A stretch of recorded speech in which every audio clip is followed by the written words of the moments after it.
Hello, hello, hello. Welcome to an episode of the GSMC Wrestling Laureate podcast brought to you by the GSMC Sports Network.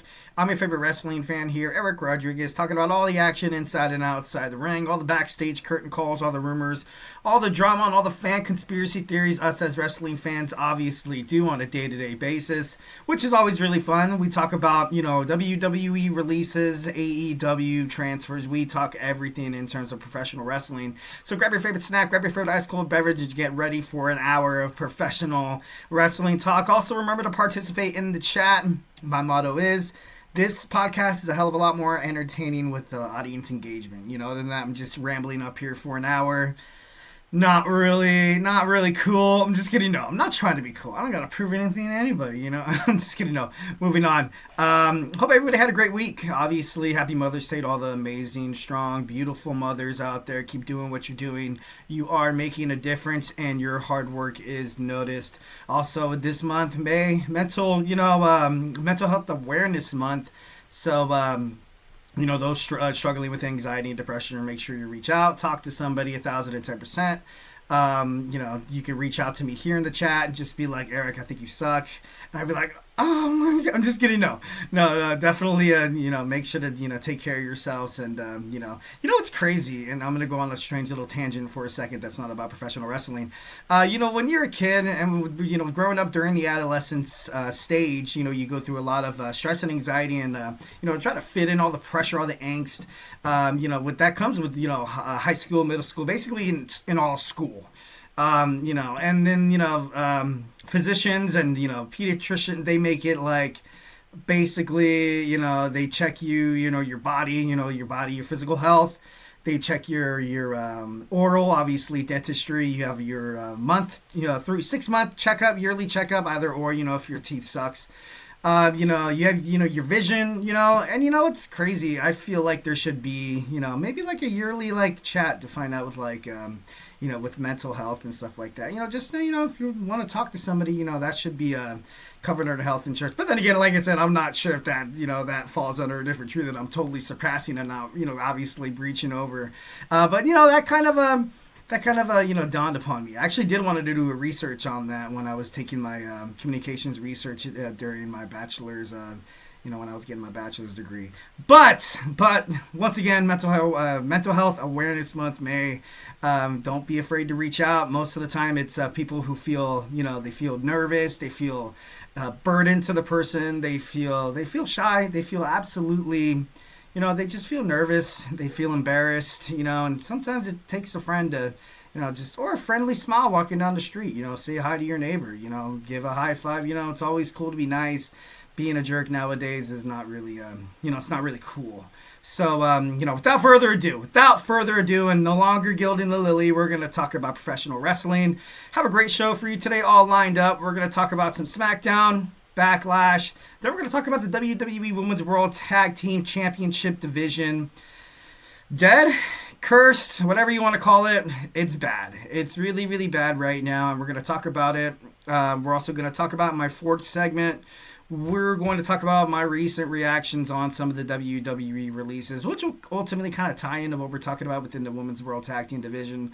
And for the final segment, we're going to cap it off with some AEW Dynamite Beach Break preview.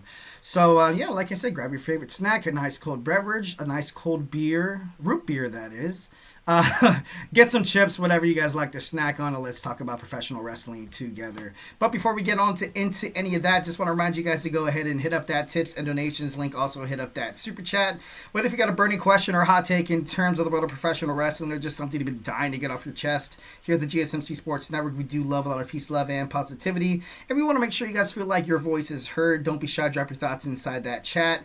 If you really want to make sure your comment, question, or concern, obviously hit up that super chat. If you want to, talk, the chat is for free, 1,010%. But, if you want to throw us a bone here and there, obviously what you guys, the way you guys support the channel is through super chats, helps us keep the lights on, so we can keep bringing you guys the content that you guys love so damn much on, Monday through Friday on the GSMC Sports and the GSMC Podcast Network. So, make sure, just give us a little love. We are super grateful for each and every one of you guys who joins us here daily on the GSMC Sports Network. Your support makes all the difference. So let's get this party started. send in those super chats, those super stickers, because you guys are super awesome, and together we will make sure this is the best wrestling podcast in the world. Once again, tips and donations, link not your thing. Go ahead and Superman punch that like and subscribe button to the show. Follow the show, follow the network here at the GSMC Sports Network. We do pride ourselves on, making sure you guys are fully satisfied, making sure you guys know that this is our podcast. It's not just my podcast.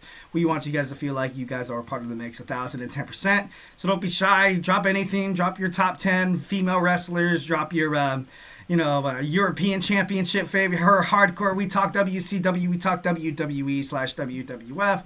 So yeah, just don't be shy. Drop your thoughts inside that chat. So now, without further ado, oh no, that was wrong. That was wrong. See, I've been gone for, quite some time. We're going to talk about some SmackDown. We talked about the tips of the nations link. So let's go ahead and talk about some WWE Friday Night SmackDown with Wade Barrett and Joe Tessitore. So, it was good. It was a good episode. Nice little, pre-episode before Backlash. We're, probably won't talk about some of the stuff that happened on Backlash, like the John Cena and Randy Orton thing. Yeah, it's cool. Like, we had a fake Randy Orton run out to the ring, and then Randy Orton came out and RKO'd him. Like, Randy Orton throughout these promos he's just been on top through this whole time. And obviously what happened at Backlash seems like it's, it pays justice to the way it ended, and we as fans are supposed to be happy. But, it is what it is. So, let's go ahead and talk about some SmackDown. So, obviously, one of the main matches, we had a number one contenders match for the WWE Women's Championship. Jade Cargill trying to get into the championship picture, trying to ignore the thorn in her side, Naomi. But obviously, that did not happen tonight. Naomi, she proved dividends, but Jade throughout the match was holding her own. This was a good match. This was exactly, the top tier contenders on the SmackDown women's division. Once again, still, WWE has not announced anything in terms of the draft, or maybe they have, and maybe I just completely glanced over it. If I have, make sure you drop inside that chat. But overall, I thought it was a good match. It was kind of cool to see, to see that confrontation between Jade and Charlotte before the match and before everything kind of got started. Charlotte Flair, after losing to Tiffany Stratton, putting Tiffany over. I don't know if she has another tall task ahead of her of putting Jade over. But Jade, I feel like she's over with the fans right now. I really honestly don't feel like Charlotte really has to, push any more, likeness onto Jade, because she's already kind of doing that within herself in that feud with Naomi and the feud with, who pushed her over, this and that and the other. And she was a nice, Women's World Tag Team Champion with Bianca Belair. So, she could wrestle. Everybody likes her. She has that, that bad girl mentality. I was going to say, the B word, but, she's a bad, no, I'm not going to say it. But Charlotte Flair, too, can't help but to give kudos to her. She's right now, doing so much within the women's tag team division on SmackDown. Triple H is obviously very happy with the way that Charlotte Flair has kind of, you're kind of seeing this within the women's division too. Like, you've seen it with, with Bayley. You've seen it with Becky. You've seen it with Charlotte, where these top tier contenders were once, the face of the division, holding women's world championships. And now it seems like it's kind of, it's kind of falling down to the younger, the younger like Bianca Belair, the younger like, Rhea Ripley, Liv Morgan, Tiffany Stratton, Jade Cargill. So, that's cool. Like Naomi doing the same thing for Jade, putting her over. I bet you that feud was, it was a huge blessing for Jade. And Jade got to work with one of her closest friends obviously talking backstage within the WWE. So, super cool. Definitely love Tiffany Stratton sitting ringside, totally shocked and scared and be like, oh my God, what's going on? I felt like did not want Nia Jax to get the win. But like I said before, it was inevitable. We had, Naomi she came in with the woodwork and, and she screwed Jade. She screwed Jade, bro. Justice for Jade. No, but this should be an interesting match with Nia Jax getting a rematch. She did have a rematch, but Candice LeRae, kind of screwed it up. And, too much to my chagrin, I was like, dude, like, why isn't Nia Jax beating the holy hell out of Candice LeRae? She literally cost you the match. Like, and now you're being like, good job, Candice. Like, I didn't really get that. So we might see a third WWE Women's Championship run between Nia Jax, which would be pretty cool. I feel like if she did overall take the belt off of Tiffany Stratton, I don't think it would really do much to, for Tiffany. I don't think it would, well, not like in terms of negative wise. I feel like she's already went out there in the grandest stage of them all, wrestled Charlotte Flair. She won. She's had the championship for quite some time. The Money in the Bank cash-in was awesome. But Nia Jax, I do have a soft spot in my heart for Nia Jax. And I feel like every single time she has a championship run, it's either cut short or something fluky and something weird happens where she loses it. But her getting cashed in is probably the best justice. It's kind of like that unwritten rule of professional wrestling when a champion loses the championship via Money in the Bank cash-in. It doesn't really look negative upon the champion who lost the belt. So maybe she might pick it back up. Next, we have a tag team championship. We had a tag team match that was should have been in the tag team championships. We had Los Garza, the Legado del Fantasma, taking on Andrade, Rey Fenix, and definitely something 1,010%. Rey Fenix in the WWE has been so damn good. Humberto, also Garza, Angel Garza has been they've been fantastic. Andrade coming back to WWE. You can just see these guys as being, maybe the new face of the, AAA in terms of, the new WWE partnership, which would kind of, it wouldn't suck because, they'd be kind of cool. And honestly, they would I feel like the luchadors and, the wrestling and stuff like that in Latin America would love to see these stars wrestle on like on their home turf and stuff like that. That'd be super cool. And, these guys bringing it to the WWE from Lucha Libre wrestling. And, it just makes WWE better. It makes all the wrestlers better. 1,010%. What Penta's doing on Monday Night Raw is, fantastic. What Rey Mysterio has been doing his whole tenure in WWE, and of course Eddie Guerrero as well. There's been a lot of great, Latin American wrestlers that, never really got the shine, never really got the recognition that they deserved, and which sucks, which is awful. It's terrible because WWE's always kind of had a stereotypical thing in terms of, Latin American wrestlers like them, like the Mexicools, which was stupid, but, it is what it is. Obviously they learned eventually. Next we have Carmelo Hayes taking on Aleister Black. This match was actually pretty good. It was a pretty damn good match. You see the top NXT stars. It's kind of crazy. Aleister Black coming back to WWE, and ever since he got promoted from NXT the first time to the main roster, he got kind of cut short. I felt like overall this was a nice match for both of these guys. Carmelo Hayes has been, kind of hidden under the radar as well on SmackDown. So I kind of felt like this was like a nice little showing out party for both of these guys. Obviously NXT, Aleister Black the first time, feels like, his stint in AEW, it just passed. It's like a hiccup. You know what I mean? I think Carmelo Hayes, doing what he does best. Every single time he enters the ring has been absolutely great. He's been absolutely phenomenal. He plays to his, his chemistry within his opponent inside the ring, and the way he overall dictates it. Like, he doesn't miss his cues. He doesn't miss, nonverbal, techniques. The matches are pretty badass, and every single time you see Carmelo Hayes in the ring, you can see it on the, on his opponent's faces that he's, overall he's making them both look good. And, I love the fact that a lot of, and you can hear this, backstage with all the WWE wrestlers, that Carmelo Hayes, he's young, but, with young, comes inexperience, but this guy's actually really, really experienced, no inexperience whatsoever. But, would eventually love to see him winning. Obviously, Aleister Black getting the roll up for the win, hitting the Black Mass on The Miz, and Carmelo Hayes kind of being like, what the hell just happened? And then Aleister Black didn't even attack Carmelo Hayes, which was classy, which was cool. And Carmelo Hayes kind of looks at it like, I feel like eventually he will step away from The Miz, but, who knows? Charlotte Flair comes out basically giving that, I'm the GOAT of women's wrestling. I'm the greatest of all time. Pay attention to me. Why are you so rude? Give me the respect I deserve or else I'm going to leave. She's jumping into that heel form once again. And this is honestly where Charlotte Flair shines.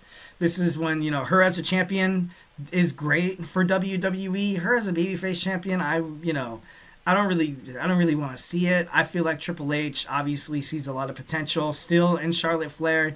Triple H, we'll just face it, Triple H had his most success in WWE as a heel, and I feel like that is portrayed, also reciprocated through Charlotte Flair too. Like, as a babyface, yeah, it's cool and all, but Charlotte as a heel holding the championship has been more successful. So it was kind of cool to see Charlotte embrace a little bit of the hate that the WWE Universe has ultimately been showing to her once when she's, she made her comeback, won the Royal Rumble. A lot of fans, dictated through social media, through all the wrestling media, basically being like, oh, it was the wrong decision. Why did Charlotte Flair win? And she's just kind of, playing the part, and she's doing it pretty damn well.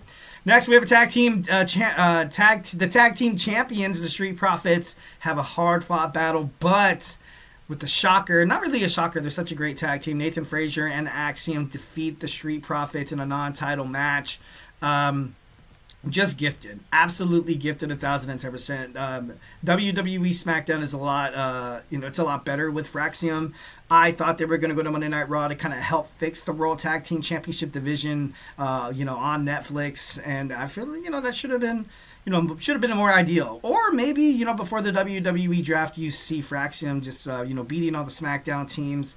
And then, when they come to Raw, that's when they're going to stake their claim and be like, we're going to be tag team champions. And they'll be way better marketable champions than this new day, which is, completely awful. It's terrible, obviously, in my opinion. Sign of respect from all of these guys, it's about wrestling. It's about the tag team division that the Street Profits, Motor City Machine Guns, even pretty deadly. DIY, Los Garza. You literally had the tag team division in shambles on SmackDown and on Raw. SmackDown fixed it. The tag team division in SmackDown right now is absolutely on fire with the addition of Nathan Frazier and Axiom from NXT. So I'm definitely looking forward to more tag team action on SmackDown. Alexa Bliss returns after 6 months to help Zelina Vega, the WWE Women's United States Champion, defeat Piper Niven and Chelsea Green, which was pretty cool. Absolutely can't get enough of seeing Sister Abigail, Sister Abigail DDT on Alexa Bliss, which is great for Alexa. Alexa's always been kind of, she's been small, not dogging her, nothing bad about that.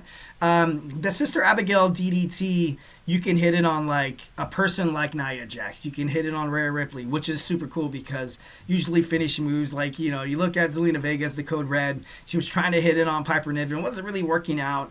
And then, which kind of creates doubt and be like, oh, how could she win without, hitting her finisher? So she's always got to win by a small package, roll up or something like that. But a crucifix, pin or something. But it's always good to see Alexa Bliss. It was kind of cool how, like, she was shaking everybody's hand. She's happy. She's having fun. I feel like she's having fun at where she's at right now. So, definitely can't wait to see these two have more success on WWE Smackdown. I feel like they'll stay, even with the draft and all that, they'll stay.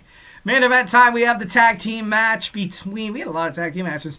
We had a tag team match, the LA Knight and Damian Priest take on Jakob Fatu and Solo Sikoa.